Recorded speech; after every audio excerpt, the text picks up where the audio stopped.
Hey guys, I'm Comeback Craig, and today I'm going to talk about personality disorders and the way the VA looks at them.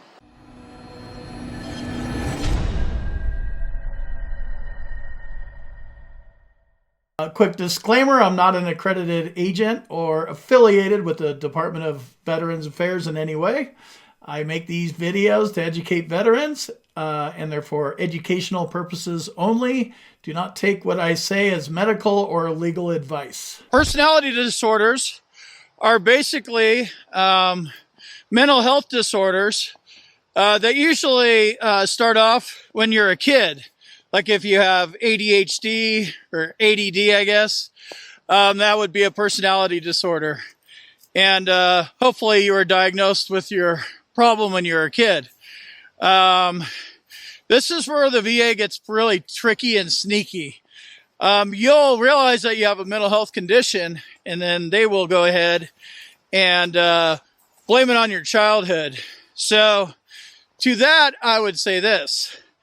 Yes, there was plenty of times when I was bummed out and upset as a kid and all that kind of stuff. And when I was 10, I got a brand new piece of shit Huffy bike instead of a kick-ass $350 Mongoose. Or I think they had Redline at the time as well. But, you know, I got over it. And more importantly, I don't have adjustment disorder in my childhood records of when I was 10. I'm pretty sure those don't even exist. So that's basically how you should approach it. You know, if you have mental health problems in your childhood medical records, you even remember that you had problems or have documentation, then, deal with that as it comes.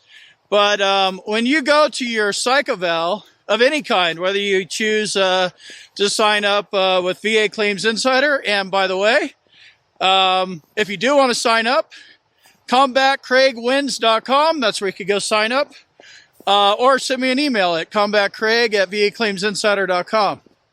So if you go to the VA psychologist or our private psychologist, asking about your childhood is one of the components of this. So they ask about your childhood, they ask about your active duty service, and they ask about what happened after you got out of the military. So if you have something in your military records, like I do, that says adjustment disorder, go with that. You don't need to elaborate on your childhood. The records don't exist. It wasn't a big deal, and the Huffy worked out just fine. Don't get caught up and drag them into the weeds. They will love to take you down childhood lane and blame all your mental health problems on your childhood.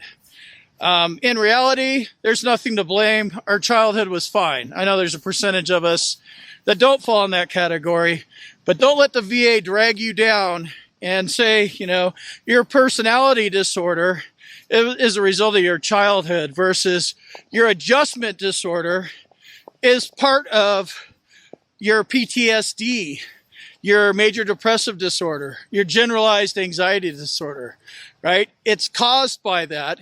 And the adjustment disorder was the first time that it actually showed up.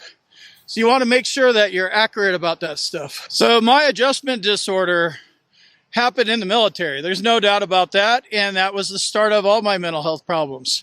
Nothing from childhood at all. So that's what I have on record.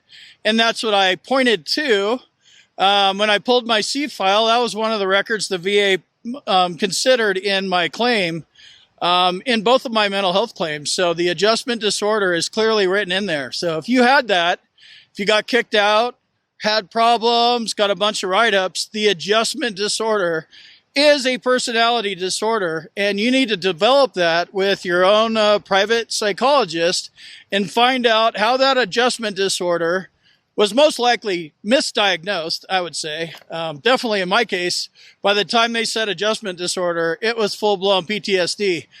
Desert Storm was almost over by that time. So I was actually misdiagnosed, but they do that a lot. I'm actually surprised they even went to go see a head shrinker. But, they write down whatever they do. The government owns your ass, and you can't really do shit about it. So they give you what they give you. Work with that. You don't need to go back to when you're 17, You know, if you don't even have medical records for it or whatever. Focus on your active duty adjustment disorder.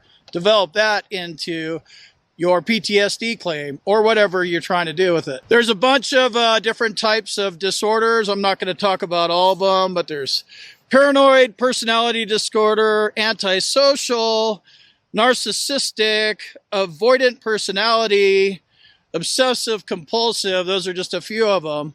And any of these could be in your active duty medical records. So before you go filing a mental health claim and you're looking for how you're going to get it service connected, whether you do the direct service connection route or the secondary service connection route, make sure you know what you're doing and make sure that, you know, you have something to match it up in your medical records. So it's a big problem. Veterans have been for years getting lowball ratings, and active duty military members, right? We didn't even get the right diagnosis. They called it adjustment disorder when it should have been PTSD. That's what it is. That's what it was. But they didn't go down that route. It was easier for them to just take the easy route, slap adjustment disorder, and go on. So as a result, lots of veterans are slowly waking up. I'm one of them. And we're learning, you know, this adjustment disorder was actually PTSD or major depressive disorder or something like that. And we're now learning what we need to do to prove our claim based on the law. I mean, the military's even putting adjustment disorder on veterans that have a traumatic brain injury. That's how, like, ridiculous this is.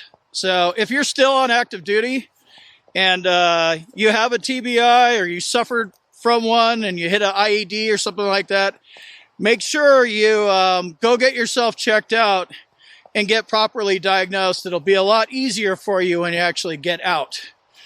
And also, if you're getting med boarded out, this would be another one. If you're getting med boarded out of the military and they're trying to throw adjustment disorder on you, get more. Go to a private psychologist. Do whatever you need to do to get it on record, at least, that is specific, because adjustment disorder is just a big nothing kind of thing, and you need specifics because you need diagnostic codes, ICD codes, if you want those to correlate with rateable conditions. I'd also like to say that C&P examiners do this a lot as well. They're going to see adjustment disorder in your records, and some of them will just stick with that because it's already written down. They're giving the raters what they want. I would argue this is completely illegal, but I mean, who's holding the VA accountable? Sure the hell isn't the VA sure isn't doing it. So be careful with this adjustment disorder or any of these generalized personality disorders, because you need to be able to get the proper rating, and in order to do that, you need to actually get a proper diagnosis. So you're going to have to get to a psychologist, get somebody, keep going until you find somebody that actually understands that you're a veteran, this is what you've gone through, and these are the kinds of things that happen to veterans. You know, get somebody on board. I'm not saying to get somebody to lie and be full of shit. Just find a veteran-friendly psychologist that has an open mind that can give you the proper diagnosis.